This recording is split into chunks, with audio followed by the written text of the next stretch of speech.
Hello नमस्कार दोस्तों, स्वागत है आप सभी का आपके अपने YouTube channel GS hub by DS sir में।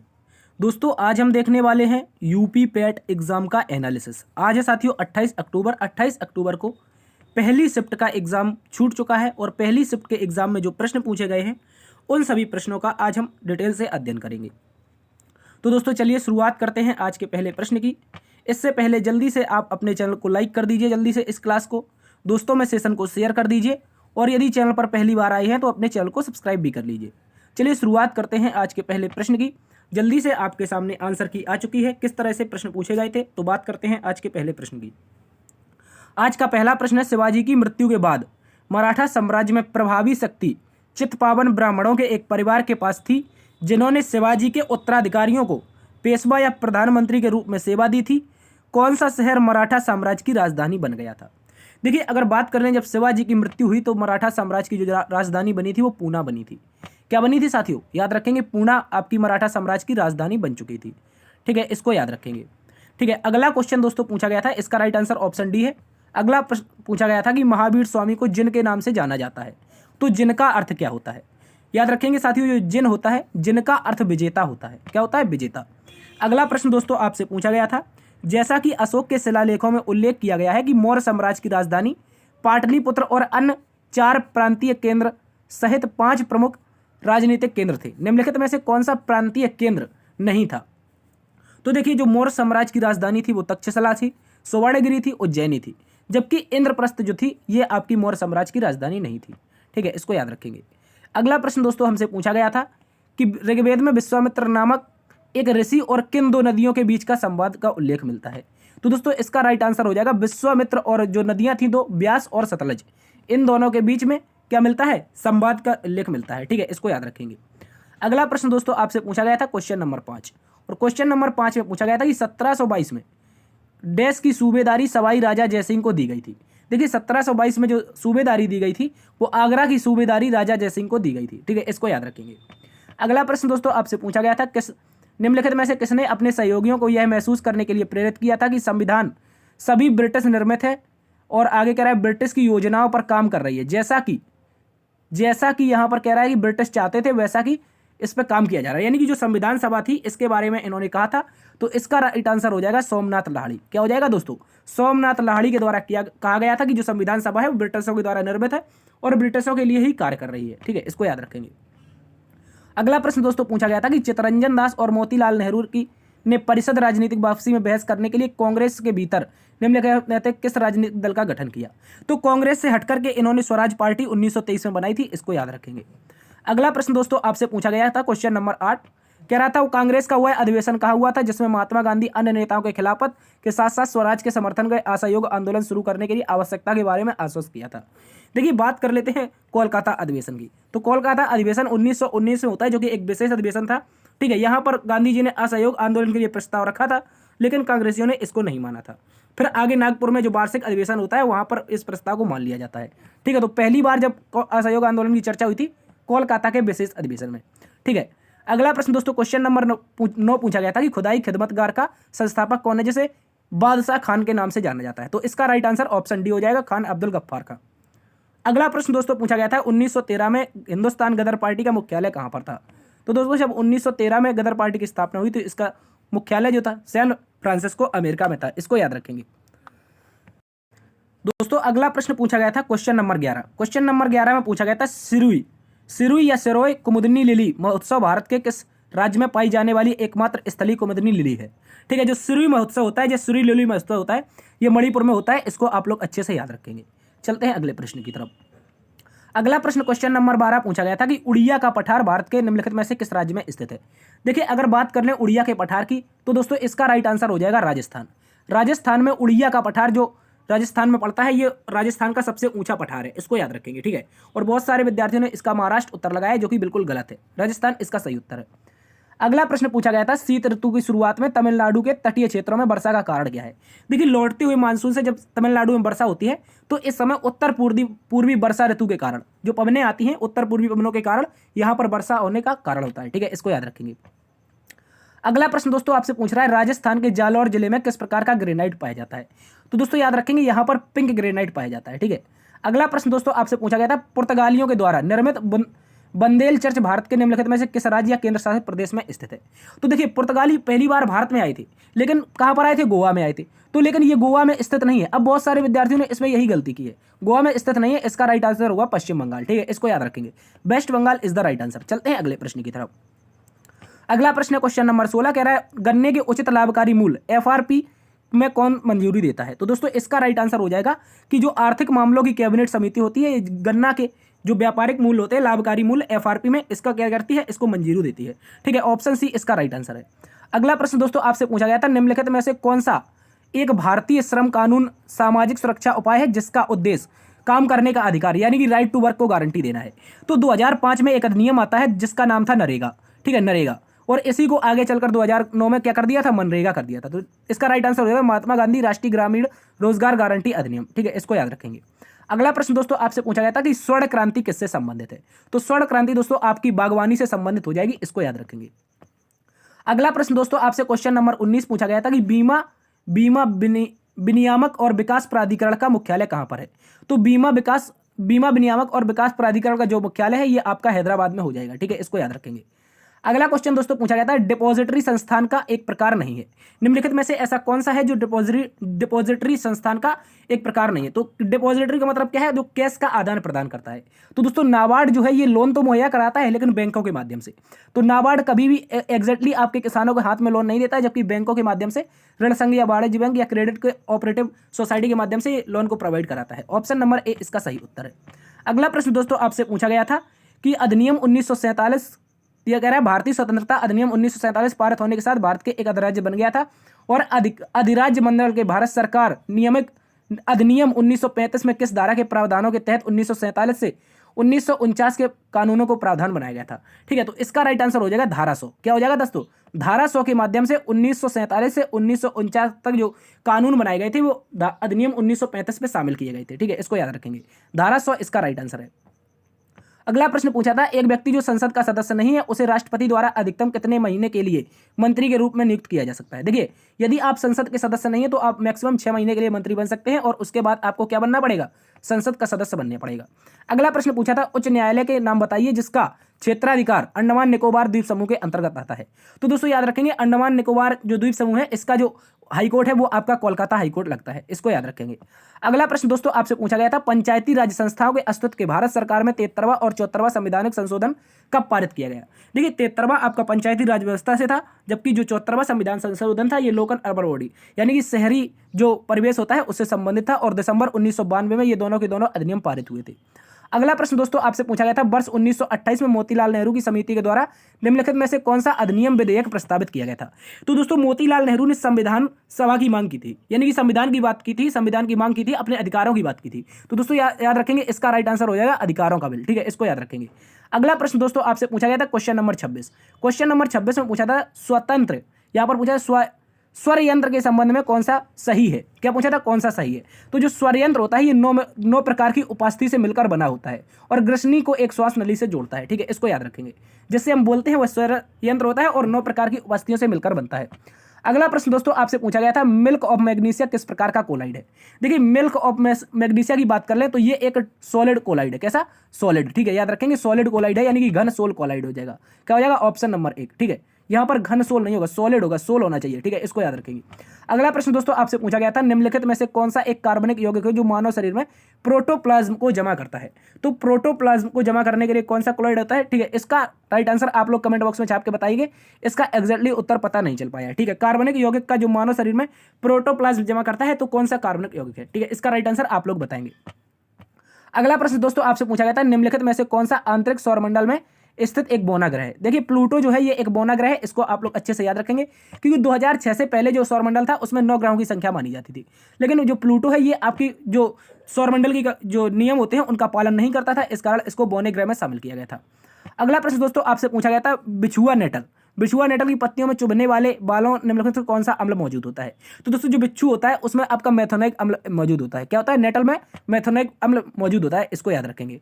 ठीक है, यहाँ पर मैथ आ जाती है तो आप लोग इसको सॉल्व कर लेंगे। ठीक है, मैथ को आप लोग सॉल्व कर लेंगे। 5 प्रश्न पूछे गए थे। इसके बाद हिंदी की बात कर लें तो हिंदी में एक प्रश्न पूछा गया था, निम्नलिखित में से कौन सा विकल्प विलोम शब्द का युग्म सही नहीं है। क्या पूछा था? विलोम शब्द का युग्म सही नहीं है। तो औचक का विलोम होता है अक्सर, झिड़कना का विलोम शब्द होता है पुचकारना। देखिए किसी का आप धत्कार देते हैं तो उसको लाड़ प्यार से वापस बुलाते हैं, यानी पुचकारते हैं।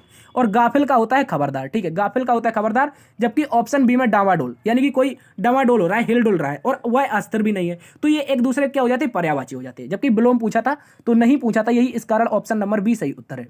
अगला प्रश्न दोस्तों पूछा था, होनहार बिरवान के होत चीकने पात, लोकोक्ति का मुहावरा का अर्थ क्या है? ये लोकोक्ति है, इसका अर्थ क्या है? तो दोस्तों होनहार बिरवान के होत चीकने पात, यानी कि जो होनहार व्यक्ति होते हैं उनकी जो प्रतिभा होती है वो बचपन में ही दिख जाती है।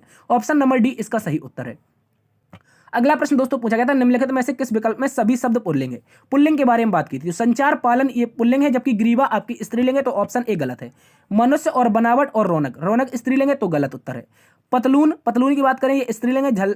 झल्लाहट, अछड़ता, तो ये इस कारण ये स्त्रीलिंग है, तो ये भी गलत है। तो आपका केवल और केवल ऑप्शन नंबर डी, प्लेटफॉर्म और प्राधिकरण और गिरोह, ये तीनों के तीनों क्या हैं दोस्तों? याद रखेंगे, ये पुल्लिंग हो जाएंगे।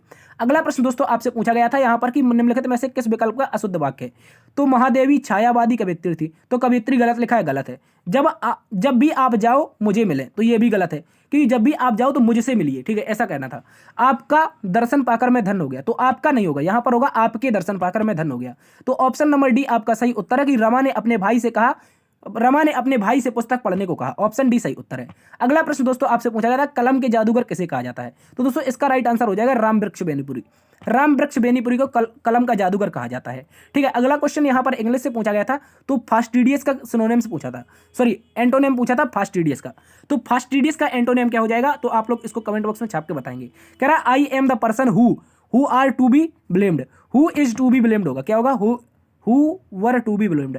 यहां पर आप लोग इसका सही उत्तर बताएंगे, ऑप्शन नंबर 41 और 42, ठीक है। इसके बाद आगे कह रहा है which of the following spelling is incorrect, कौन सी स्पेलिंग यहां पर गलत है? तो यहां पर कौन सी?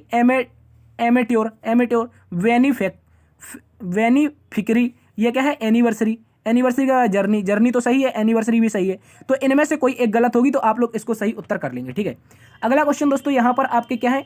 इंग्लिश के उससे संबंधित है, तो आप लोग इसको देख लेंगे। यहाँ पर इंग्लिश का शब्द है, उसके बाद यहाँ पर क्या आ जाते हैं? रीजनिंग के क्वेश्चन, ठीक है। रीजनिंग के क्वेश्चन आ जाते हैं, तो रीजनिंग के क्वेश्चन की बात कर लेते हैं, ठीक है। रीजनिंग के क्वेश्चन की अगर बात करें तो यहाँ पर क्या लिखा है? कह रहा है निश्चित कूट भाषा में, यहाँ पर इसको देखिए लिखा गया है। तो देखिए रीजनिंग के क्वेश्चन की अगर बात करें तो इसके लिए अलग से डिटेल में क्लास कर देंगे, ठीक है। इसकी अलग बात कर लेते हैं। तो अभी शॉर्ट हिंदी और जीएस के क्वेश्चनों का अध्ययन कर लेते हैं, ठीक है। रीजनिंग के क्वेश्चन की हम अलग से क्लास अभी लगा देंगे थोड़ी देर के लिए, ठीक है। इसको आप लोग अच्छे से याद रखेंगे। तो अगला प्रश्न यहाँ पर आपसे पूछा गया था, कौन सा? जीएस का क्वेश्चन नंबर 53, ठीक है। क्वेश्चन नंबर 52 से बात करते हैं। क्वेश्चन नंबर 52 में कह रहा है कि भारत सरकार के द्वारा संचालित निम्नलिखित में से कौन सा निगम Asia transition finance study group में शामिल होने वाला पहला सदस्य बन गया है? तो दोस्तों इसका राइट आंसर हो जाएगा power finance corporation limited. Power finance corporation limited जो आपका शामिल हुआ है वो एशिया ट्रांजिशन फाइनेंस स्टडी के रूप में शामिल किया गया है, ठीक है। अगला क्वेश्चन नंबर 53 है कि गुरुग्राम में स्टार्टअप 20 के समापन समारोह के दौरान आधिकारिक तौर पर वर्ष 2024 के लिए निम्नलिखित में किस देश को मशाल दी है? यानी कि जो स्टार्टअप 20 है ये G20 का एक समूह का संगठन का सदस्य है, और स्टार्टअप 20 जो मशाल दी गई है, क्योंकि G20 अगले वर्ष ब्राजील में होना है, तो इस कारण ब्राजील को इसकी मशाल दी गई है। इसका राइट आंसर ब्राजील होगा, ठीक है। अगला प्रश्न दोस्तों आपसे पूछा गया था कि भारत के मुख्य न्यायाधीश CGI chief justice of India DY Chandrachud के द्वारा कौन सा पोर्टल लॉन्च किया गया है जिसमें अधिवक्ताओं, वादियों, नागरिकों को भारत के सर्वोच्च न्यायालय में प्रवेश के लिए QR कोड आधारित ई पास का अनुरोध करने का अनुमति देता है? तो दोस्तों यहाँ पर सुस्वागतम नामक पोर्टल लॉन्च किया गया है डीवाई चंद्रचूड़ के द्वारा, ठीक है। इसको याद रखेंगे।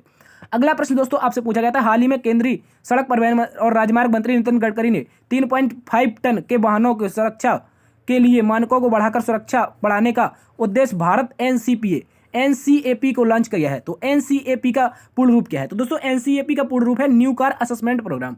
क्या दोस्तों? NCAP का पूर्ण रूप पूछा था, तो NCAP new car assessment programme, ठीक है। ऑप्शन नंबर बी सही उत्तर है। अगला प्रश्न दोस्तों आपसे पूछा गया, अगले दशक में निम्नलिखित में से किस क्षेत्र में व्यापार को 100 मिलियन तक बढ़ाने के लिए भारत अमेरिकी टास्क फोर्स की स्थापना की गई है? तो दोस्तों इसका राइट आंसर हो जाएगा इलेक्ट्रॉनिक्स के लिए। इलेक्ट्रॉनिक्स के क्षेत्र में भारत और अमेरिका ने अगले दशक तक $100 बिलियन की इकोनॉमी या व्यापारिक समझौता बनाने के लिए अमेरिकी और भारतीय टास्क फोर्स का गठन किया गया है, ठीक है। इसको याद रखेंगे। अगला प्रश्न दोस्तों आपसे पूछा गया था, विश्व का पहला 7 मिनट कैंसर उपचार टीका किस देश ने शुरू किया है? तो इसका राइट आंसर हो जाएगा दोस्तों इंग्लैंड के द्वारा विश्व का पहला 7 मिनट का टीका का उपचार शुरू किया गया है, ठीक है। इसको याद रखेंगे। अगला प्रश्न दोस्तों आपसे पूछा गया था, मध्य प्रदेश में लागू मुख्यमंत्री लाडली बहना योजना में महिलाओं की आयु क्या है? तो दोस्तों जो महिलाएं 21 वर्ष से अधिक की होगी और तथा उनकी आयु 60 वर्ष से कम होगी। तो दोस्तों याद रखेंगे ऐसी महिलाएं मुख्यमंत्री लाडली बहना योजना के लिए पात्र होंगी। तो ऑप्शन ए इसका राइट आंसर है, क्योंकि 1 जनवरी को 21 वर्ष पूरे कर लिए हो और यहाँ पर कह रहा है 60 वर्ष से कम हो। तो ऑप्शन नंबर ए सही उत्तर है, 21 वर्ष से अधिक जबकि 60 वर्ष से कम। ठीक है, अगला प्रश्न दोस्तों आपसे पूछा गया था, पूर्वोत्तर सीमांत रेलवे वर्ष के सूक्ष्म परियोजना के लिए PMI दक्षिण एशिया पुरस्कार जीता है। यह परियोजना निम्नलिखित में से किस जानवर के जीवन को बचाने के लिए इंस्ट्रक्शन डिटेक्शन सिस्टम है। तो दोस्तों याद रखेंगे हाथी को बचाने के लिए वो पूर्वी सीमांत रेलवे है, उसको एक पुरस्कार मिला है जिसका नाम है दक्षिण एशिया पुरस्कार। ठीक है, हाथी का जीवन इसका राइट आंसर हो जाएगा। अगला प्रश्न दोस्तों आपसे पूछा है, हाल ही में भारतीय वायुसेना इंडियन एयरफोर्स के पश्चिमी वायु कमान द्वारा शुरू किए गए वार्षिक प्रशिक्षण अभ्यास का नाम क्या है। तो दोस्तों इसका राइट आंसर हो जाएगा त्रिशूल। क्या हो जाएगा, ऑप्शन नंबर डी त्रिशूल इसका सही उत्तर है। अगला प्रश्न दोस्तों पूछा था, मेनम वन्यजीव अभ्यारण्य भारत के किस राज्य में स्थित है। तो इसका राइट आंसर दोस्तों सिक्किम हो जाएगा। क्या हो जाएगा, सिक्किम में मेनम वन्यजीव अभ्यारण्य स्थित है। अगला प्रश्न दोस्तों 62 नंबर क्वेश्चन पूछा गया था कि तेलंगाना राज्य में पालमपेट गांव में स्थित रामप्पा मंदिर वर्ष 2021 में यूनेस्को की विश्व धरोहर सूची में घोषित किया गया है। इसका निर्माण निम्नलिखित में से किस राजवंश के शासनकाल में हुआ था। तो इसका राइट आंसर दोस्तों काकतीय वंश हो जाएगा। क्या हो जाएगा, काकतीय वंश। काकतीय वंश के द्वारा रामप्पा मंदिर का निर्माण कराया गया था।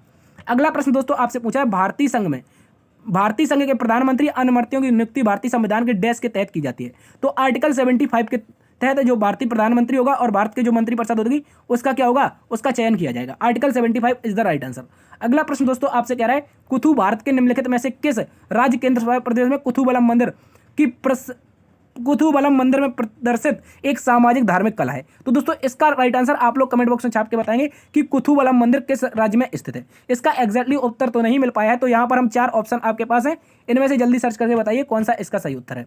अगला प्रश्न दोस्तों क्वेश्चन नंबर 65 पूछा गया था, क्या केंद्रीय भारतीय भाषा संस्थान का मुख्यालय निम्नलिखित में से किस स्थान पर स्थित है। तो मैसूर कर्नाटक में केंद्रीय भाषा संस्थान का मुख्यालय स्थित है। इसको आप लोग अच्छे से याद रखेंगे। अगला प्रश्न दोस्तों क्वेश्चन नंबर 66 हमसे पूछा गया था कि रासायनिक हथियारों का निषेध संगठन OPC में कितने राष्ट्र सदस्य हैं। तो दोस्तों याद रखेंगे जो OPC है इसमें 193 सदस्य स्थित हैं। जो OPCW में जो सदस्य हैं वो दोस्तों 193 हो जाएंगे, इसको याद रखेंगे। आगे कह रहा है मालदीव की आधिकारिक भाषा क्या है। तो दोस्तों इसका राइट आंसर हो जाएगा दिवेही। क्या हो जाएगा साथियों, दिवेही हो जाएगा। अगला प्रश्न दोस्तों आपसे पूछा था, पूला निम्नलिखित में से किस देश की राष्ट्रीय मुद्रा है। तो पूला आपकी बोत्सवाना की मुद्रा हो जाएगी। क्या हो जाएगी, बोत्सवानन जो पूला होती है ये बोत्सवाना की मुद्रा है। अगला क्वेश्चन दोस्तों आपसे कह रहा है, पेरुंगदेई कोंगुवेलर लिखित महाकाव्य कृति है, यह भारत के निम्नलिखित में से किस साहित्य से संबंधित है। तो ये क्वेश्चन का आंसर भी नहीं मिल पाया, तो इसको आप लोग कमेंट बॉक्स में छाप के बता सकते हैं यदि आपको इसका आंसर पता है। ठीक है, अगला प्रश्न दोस्तों आपसे पूछा गया था कि भारत सरकार के द्वारा वर्ष 1967 में निम्नलिखित में से किस वीरता पुरस्कार का नाम बदलकर शौर्य चक्र कर दिया था। तो दोस्तों अशोक चक्र तृतीय। ठीक है, अशोक चक्र तृतीय का नाम बदलकर क्या कर दिया था दोस्तों, शौर्य चक्र कर दिया था। ठीक है, इसको आप लोग अच्छे से याद रखेंगे। अगला प्रश्न दोस्तों यहाँ पर गद्यांश से संबंधित है, तो गद्यांश को आप लोग अच्छे से पढ़ लेंगे। देखिए हम स्क्रॉल कर रहे हैं, चाहो तो आप इसको पढ़ सकते हो और इसके बाद हम आपको इसके सीधे सीधे उत्तर बता देते हैं। ठीक है, इसके सीधे सीधे उत्तर बता देते हैं। तो क्वेश्चन नंबर अगर 71 की बात करें, तो कह रहा है हमारे देश में समाज उपयोगी और बहुमुखी योजनाओं में वंचित वर्ग कौन सा है। तो दोस्तों जो वंचित वर्ग हो जाता है मलिन बस्तियों, फुटपाथ और सड़क तथा रेलवे की लाइन के किनारे जो झोपड़ी डालकर रहने वाले लोग हैं, अशिक्षित, दुर्बल और अशक्त लोग हैं, वो आपके किससे वंचित हैं। तो समाज उपयोगी और मुखी योजनाओं से, यानी जो योजनाएं भारत सरकार चलाती है वो आपके गरीब लोगों तक नहीं पहुंच पाती हैं, ऐसा लेखक ने कहा है। अगला प्रश्न दोस्तों कह रहा है कि लेखक के अनुसार शोषण का शिकार कौन से लोग होते हैं। तो दोस्तों वे लोग होते हैं जो वस्तु और सेवा का उपयोग करने वाला उपभोक्ता समूह होता है। ठीक है, इसको याद रखेंगे, इसको आप लोग पढ़ लेंगे। ठीक है, कह रहा है लेखक के अनुसार शोषण का शिकार कौन से लोग होते हैं। तो वस्तु और सेवा का उपयोग करने वाले, इसको आप पढ़ेंगे तो इसका राइट आंसर यही हो जाएगा। ठीक है, अगला प्रश्न दोस्तों आपसे पूछा था कि 73 नंबर, समाज के मध्यम वर्ग में कौन सी समस्या है। तो समाज के मध्यम वर्ग जो होता है, मिडिल कास्ट, जो मिडिल आपका एरिया होता है समाज का, उसमें जीवन यापन, आर्थिक परेशानी और सामाजिक प्रतिष्ठा का खतरा रहता है। इसको आप लोग अच्छे से याद रखेंगे। अगला प्रश्न दोस्तों आपसे पूछा था, सामाजिक और मुखी योजनाओं से वंचित वर्गों के शोषण के लिए जिम्मेदार कौन है। तो आप यहाँ पर देखेंगे, यहाँ पर क्या है, राजनेता, व्यापारी वर्ग, सरकारी तंत्र एवं तथा कथित बुद्धिजीवी वर्ग। देखिए यहाँ पर लिखा है, देखिए आप जब देखेंगे, जब इसको पढ़ेंगे तो यहाँ पर लिखा है कि राजनीतिक, एक मिनट, यहाँ पर क्या लिखा है दोस्तों आप पाएंगे, देखिए, और मुखी योजनाओं के लिए कौन वंचित है। तो दोस्तों इसका राइट आंसर तो हम बता चुके हैं आपको। इसके बाद यहाँ पर ये क्वेश्चन, समाज के मध्यम वर्ग में कौन सी समस्या है, इसका भी हो चुका है।